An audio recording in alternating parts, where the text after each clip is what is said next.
내 사랑의 주님. 24. 고린도후서 10장에서 이곳에서 사도 바울 선생님은 자기로서 자기를 헤아리고 자기로서 자기를 비교하는 것은 지혜로운 것이 아니라고 말씀하셨습니다. 자기로서 자기를 헤아리는 자.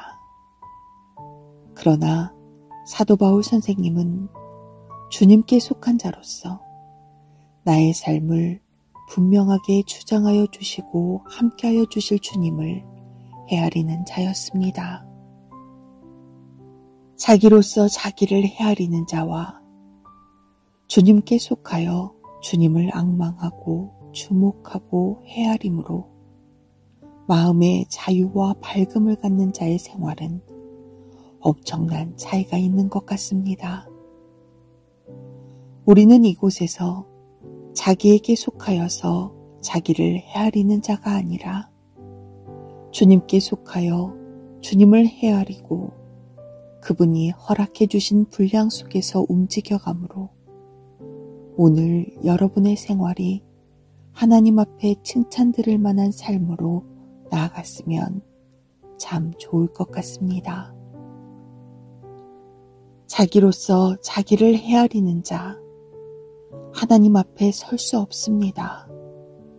그러나 주님께 속하여 나의 주님을 앙망하고 기대함으로 그분이 허락해 주시는 분량 속에 순종하는 이는 하나님 보시기에 아름다운 생활이 가능하며 그날은 칭찬 듣게 되는 것 확실한 일인 줄 압니다.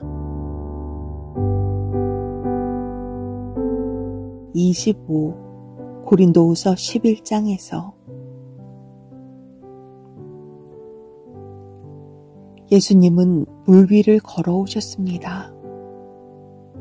예수님은 파도치는 그 바다를 잔잔케 하셨습니다. 주님께서 친히 걸으신 길도 그러합니다만 우리 주님께서 함께 하시어서 정복하여 주시고 주님 친히 행하신 그 발자취는 얼마나 영광스러운지요.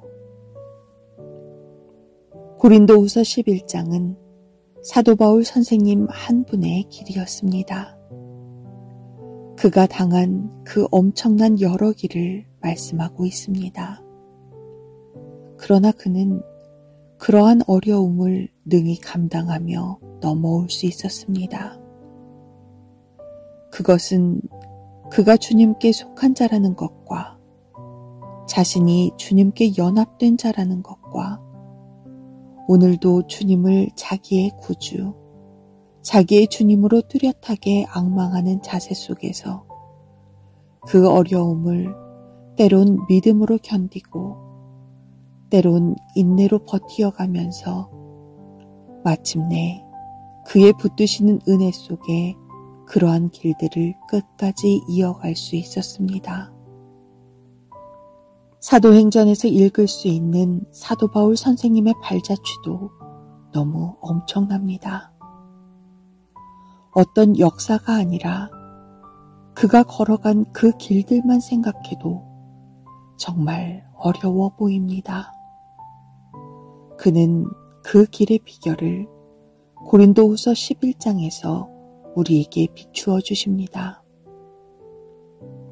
죽음을 각오하고 예수님께 속함과 주님을 향한 그 자세를 흐트러뜨리지 아니하고 죽기까지 신실하라 라는 서머나 교회의 내용을 그의 가슴으로 분명히 인식하면서 끝까지 신실하게 주님을 향하여 살아갔을 때 그리고 자기 목숨을 구원하고자 아니하고 주님을 위하여 포기하면서라도 신실한 마음으로 살아가고자 할 때 주님의 구원하심과 주님의 붙드심은 언제나 새롭게 그의 길을 진행하도록 인도하여 주시는 것 같습니다. 사랑하는 주님께 속하여 사랑하는 주님을 앙망하면서 사랑하는 주님을 위하여 신실하게 살고자 하는 그 마음이 있을 때 수많은 환난이 그의 불을 끄지 못하였고 오히려 능가하여 주님의 돕는 이로 길갈 수 있었음을 고린도후서 11장은 우리에게 명료하게 보여주시는 것 같습니다.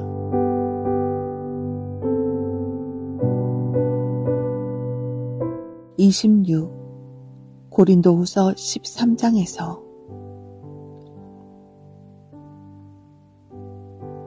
우리가 시편 91편 말씀처럼 사랑하는 주님을 환난 때에 내가 속할 수 있는 피난처로만 아니라 전쟁 때의 요새로만 아니라 갖가지 당하는 어려움 때문에 의뢰하는 나의 주님으로만 아니라 거처로서 내 주님을 알아가는 것은 참으로 귀한 것 같습니다.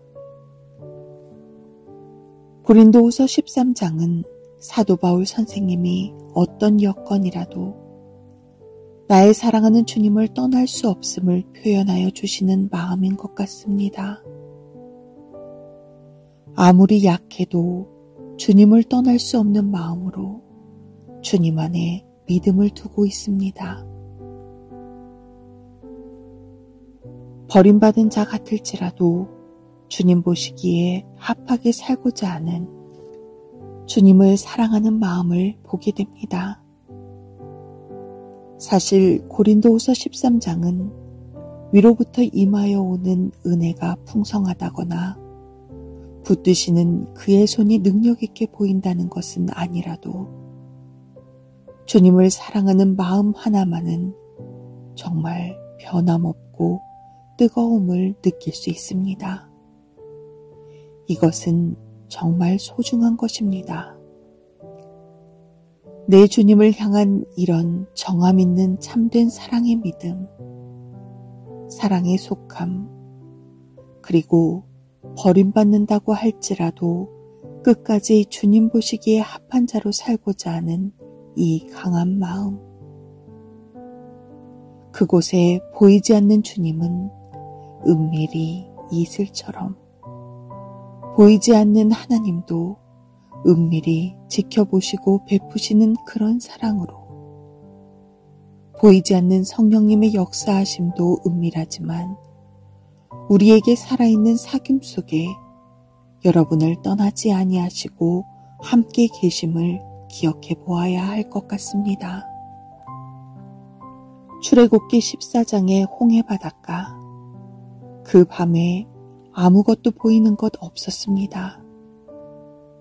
뒤에서 오는 애굽 군대의 위협, 앞길의 막막함, 그러나 주님만 바라보고 있던 그들의 영혼에 빛이 없었을까요? 있었습니다. 평강이 없었을까요? 있었습니다. 임해오는 새 힘 없었을까요? 있었습니다. 담대함 없었을까요? 있었습니다. 아무것 보이지 않고 예수님만 바라보는 그곳에 주님의 은혜와 하나님의 사랑과 성령의 교제는 생생하였습니다.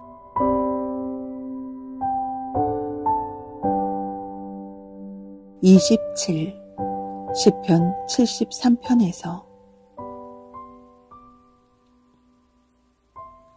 시편 73편의 성도가 환경에 기울어지지 아니하고 맑은 마음으로 주님 모시고 살아왔다고 하지만 당하는 갖가지 환경의 어려움과 더불어 주님을 멀리하고 있는 자임에도 그 생활의 형통함과 평안함을 바라보는 순간 그의 마음은 참으로 실족할 뻔하였습니다. 환경의 평안함 속에 있는 것이 꼭 주님의 사랑만은 아닌 것 같습니다. 주님은 우리가 진정 참 마음으로 주님을 사랑하는 그런 관계 속에서의 사랑을 원하심을 주목해야 할 것 같습니다. 환경이 평안하다고, 환경이 넉넉하다 해서 하나님께서 우리를 사랑한다고 생각한다면 그것은 큰 오해일 줄 압니다. 시편 73편처럼 비록 시련과 어려움이 있어도 주님께서 함께 하신다면 이것은 엄청난 사랑입니다.